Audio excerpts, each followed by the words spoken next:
আসসালামু আলাইকুম। সম্প্রতি খাগড়াছড়িতে এক পাহাড়ি ছাত্রী ধর্ষণকে কেন্দ্র করে খাগড়াছড়ি মহাসড়ক অবরোধ করা হয়েছে এবং সেখানে গুলিতে ৩ জন নিহত হয়েছে। এই বিষয়টি নিয়ে আজকে কথা বলবো। আসলে বাংলাদেশে ধর্ষণের ঘটনা এটি প্রথম নয়।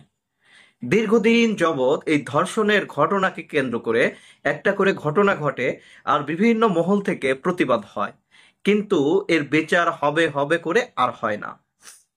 সম্প্রতি মাগুরায় ৮ বছরের শিশু আসিয়াকে ধর্ষণ করে হত্যা করা হয়েছিল। এই আসিয়াকে ধর্ষণের ঘটনায় বাংলাদেশের অন্তর্বর্তীকালীন সরকারের আইন উপদেষ্টা আসিফ নজরুল উনি বলেছিলেন ১৫ দিনের মধ্যে তদন্ত কাজ শেষ হবে এবং ১ মাসের মধ্যে বিচার কার্যকর হবে।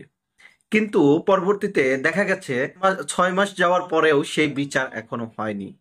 এখন প্রশ্নের জায়গাটা, এই যে যে ধর্ষণের ঘটনা বারবার ঘটছে এবং সেই ধর্ষণের ঘটনাকে কেন্দ্র করে আজকে যে ৩ জন মানুষ জীবন দিল, ৩ জন মানুষ প্রাণ হারালো, এই দায় কি অন্তর্বর্তীকালীন সরকার নিবেন কিনা?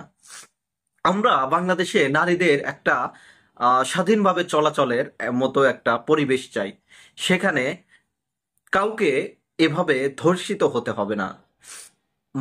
সাধারণ মানুষ যদি চলাচল ঠিকমতো না করতে পারে, তাহলে অন্তর্বর্তীকালীন সরকারের কাজ কি, স্বরাষ্ট্র উপদেষ্টার কাজ কি? এই ঘটনাকে কেন্দ্র করে বাংলাদেশের যিনি স্বরাষ্ট্র উপদেষ্টা আছে ওনার পদত্যাগ করা উচিত। উনি ওই পদে আর থাকার যোগ্যতা রাখে না।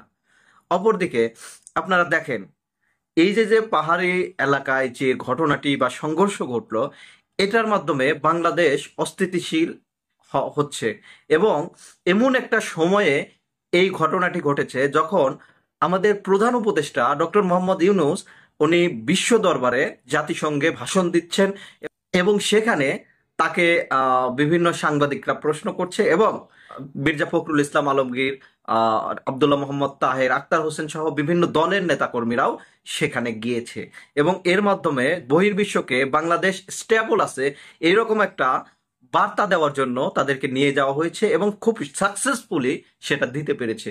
কিন্তু এইরকম একটা ঘটনা হঠাৎ করেই ঘটলো, এর পেছনে কি কোনো কারণ থাকতে পারে? আমি মনে করি হ্যাঁ, থাকতে পারে।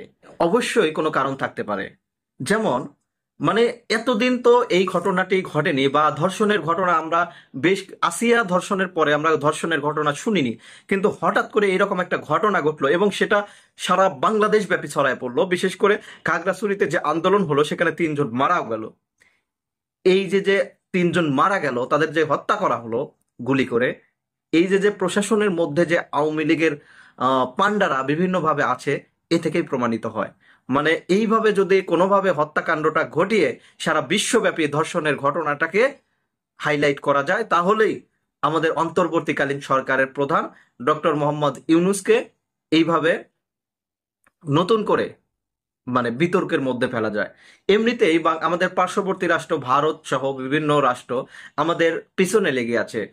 অন্তর্বর্তীকালীন সরকারের প্রধান ভারতের বিরুদ্ধে কথা বলেছে। এই নিয়ে বিদেশি বা ভারতীয় মিডিয়াগুলো যেভাবে আমাদের সরকার প্রধানের উপর লেগে পড়েছে, এই জন্য অবশ্যই বাংলাদেশের এই যে যে স্টেবল বাংলাদেশে একটা স্টেবল পরিস্থিতি দরকার।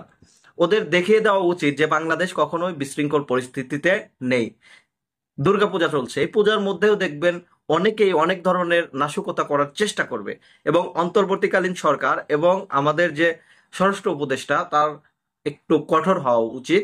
আপনারা দেখেন, যখন দুর্গাপূজার জন্য সকল প্রশাসনের সবাই ব্যস্ত, ঠিক এই সময়ই এই যে কিশোরী ধর্ষণের এই ব্যবস্থাটি হলো এবং সেখানে জুম ছাত্র জনতা নামে পাহাড়ি কিছু ছাত্র জনতা তারা রাজপথে নেমে এলো এবং সীতাকুণ্ড সহ বিভিন্ন মহাসড়ক তারা অবরোধ করে সবকিছু আটকে দিল। এর পেছনে এক ধরনের পরিকল্পনা আছে বলেই আমার মনে হচ্ছে। এই জন্য বাংলাদেশের যে ছাত্র জনতা আছে তাদের উদ্দেশ্যে বলবো, আমাদের অবশ্যই অন্তর্বর্তীকালীন সরকারের সাথে থাকতে হবে এবং অন্তর্বর্তীকালীন সরকারকে সাপোর্ট দিতে হবে এবং যেখানে এইরকম ঘটনা সেখানে প্রতিরোধের ব্যবস্থা করতে হবে। আওয়ামী লীগ, ছাত্রলীগ, যুবলীগ ওরা বিভিন্ন জায়গায় নাশকতার চেষ্টা করবে, ধর্ষণের অভিজ্ঞতা তো ছাত্রলীগের বা যুবলীগের, তো এরা এখন ধর্ষণ করে একটা দেশকে অস্থিতিশীল পরিস্থিতিতে ফেলে দেওয়ার চেষ্টা করতে পারে। এই জন্য সবাইকে সতর্ক থাকতে হবে এবং এই অন্তর্বর্তীকালীন সরকার কেন ব্যর্থ হচ্ছে এর জবাবদিহিতা করতে হবে। যদি আপনি আওয়ামী লীগ, ছাত্রলীগ, যুবলীগকে ধরেন, আমার বিশ্বাস বাংলাদেশে আর কোনো ধর্ষণের ঘটনাই ঘটবে না। এই ধর্ষণের ঘটনা আর আমরা দেখতে চাই না। বাংলাদেশে কোনোভাবেই যাতে কোনো ধর্ষক সাজা না পেয়ে স্বাধীনভাবে ঘুরতে না পারে।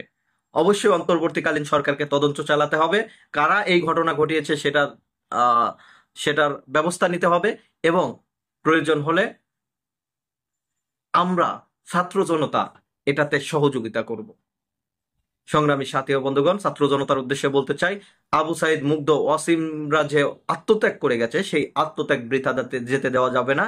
এই আত্মত্যাগকে এরা বিলীন করে দেওয়ার জন্য এরা এইরকম ঘটনা ঘটাতে পারে বলে আমার মনে হয়।